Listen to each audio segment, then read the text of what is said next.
UP में शिव भक्तों पर सीएम योगी फूल बरसा रहे हैं तो धर्म विरोधियों पर योगी का हंटर भी चल रहा है। बलरामपुर से लेकर आगरा तक धर्मांतरण करने वालों पर योगी सरकार ताबड़तोड़ कार्रवाई कर रही है।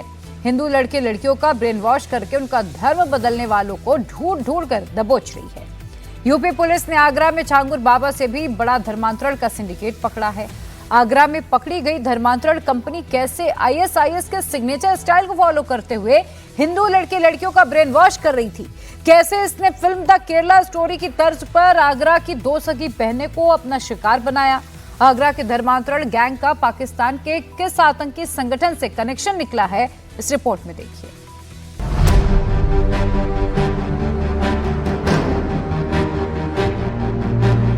छह राज्यों में रेड, धर्मांतरण गैंग के 10 आरोपी अरेस्ट।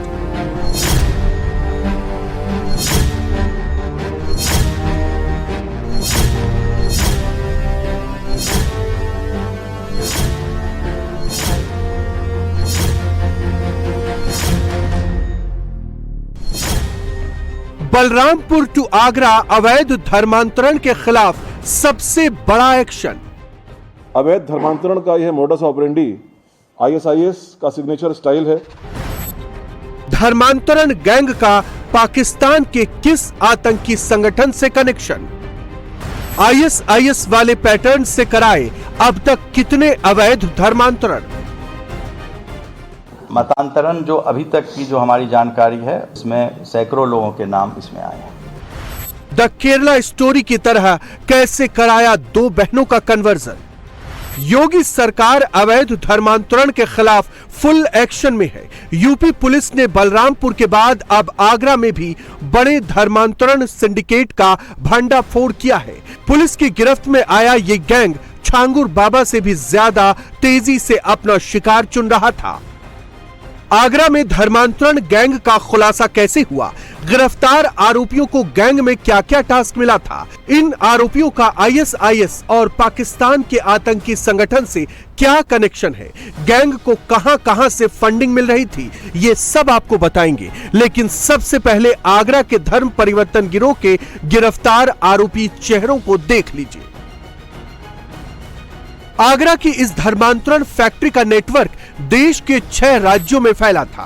पुलिस ने दबिश देकर इन लोगों को अलग अलग राज्यों से अरेस्ट किया है। गोवा, कोलकाता, आगरा, मुजफ्फरनगर, देहरादून, जयपुर और दिल्ली से इनकी गिरफ्तारी हुई है।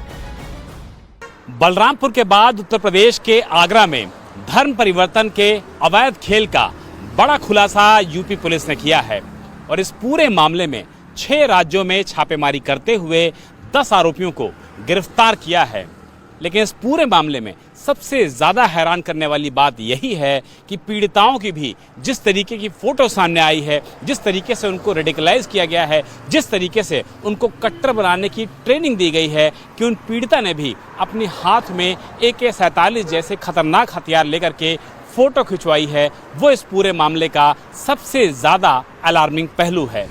पुलिस के मुताबिक ये गिरोह धर्म परिवर्तन कराने के साथ साथ आतंकी मंसूबों को भी बढ़ावा दे रहा था। ये गैंग इंटरनेशनल आतंकी संगठन आईएसआईएस की तरह काम कर रहा था। इसके लिंक पाकिस्तानी आतंकी संगठन से भी पाए गए हैं। भारत के प्रतिबंधित संगठन पीएफआई और एसडीपीआई से भी इनके कनेक्शन की जांच की जा रही है। 6 प्रदेशों में साइमल्टेनियस दबिश देकर के 10 लोगों को गिरफ्तार किया गया है, जो कि देश के विभिन्न राज्यों में विशेष तौर पर कम उम्र की लड़कियों को प्रलोभन, लव जिहाद और अन्य तरीकों से प्रभावित करके धर्मांतरण के कार्य में लिप्त थे। अवैध धर्मांतरण का यह मोडस ऑपरेंडी आईएसआईएस का सिग्नेचर स्टाइल है। अभी तक प्रारंभिक जांच में इस ग्रुप का संबंध पीएफआई से, एसडीपीआई से और पाकिस्तान के आतंकी संगठनों से भी होने के संकेत मिले हैं।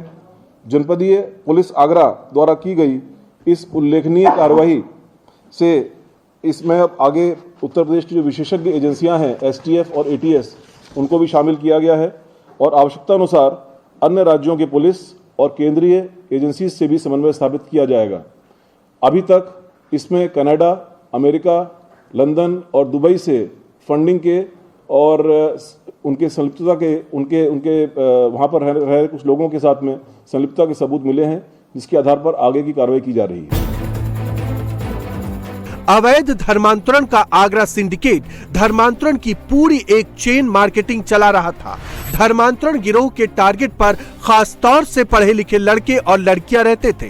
गैंग के सदस्य उन्हें जाल में फंसाते थे, उनका ब्रेन वॉश करते थे। इसके बाद उनका धर्मांतरण करके उन्हें अपने गैंग में शामिल कर लेते थे और फिर उनसे दूसरे लोगों का धर्म परिवर्तन करवाते थे।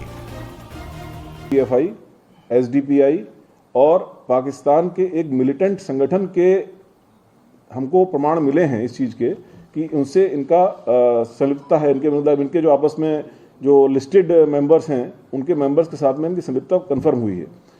ISIS के बारे में मैंने कहा कि उनका ये सिग्नेचर स्टाइल है कि जिहादी तैयार करके इसमें से एक जो कन्वर्ट है, जो 2 लड़कियां गायब हुई थी जिनको रिकवर किया गया है, उनमें से एक का उसके अपने चेंज्ड फेसबुक पर AK-47 के साथ फोटो है। तो ये जो स्टाइल है मुजाहिद में रेडिकलाइज करने का, ये स्टाइल जो है मैंने कहा कि वो ISIS का स्टाइल है। यूपी के ADG क्यों बार बार जोर देकर कह रहे हैं कि गैंग के काम करने का तरीका आतंकी संगठन ISIS जैसा है? उसे समझने के लिए इस तस्वीर को देखिए। हाथ में AK-47 लिए हुए ये धर्मांतरण गैंग की शिकार उस लड़की की तस्वीर है जिसका ब्रेन वॉश करके उसका धर्म परिवर्तन किया गया था। धर्म बदलने के बाद हिजाब पहनी इस लड़की ने ये तस्वीर खुद अपने सोशल मीडिया हैंडल पर पोस्ट की थी।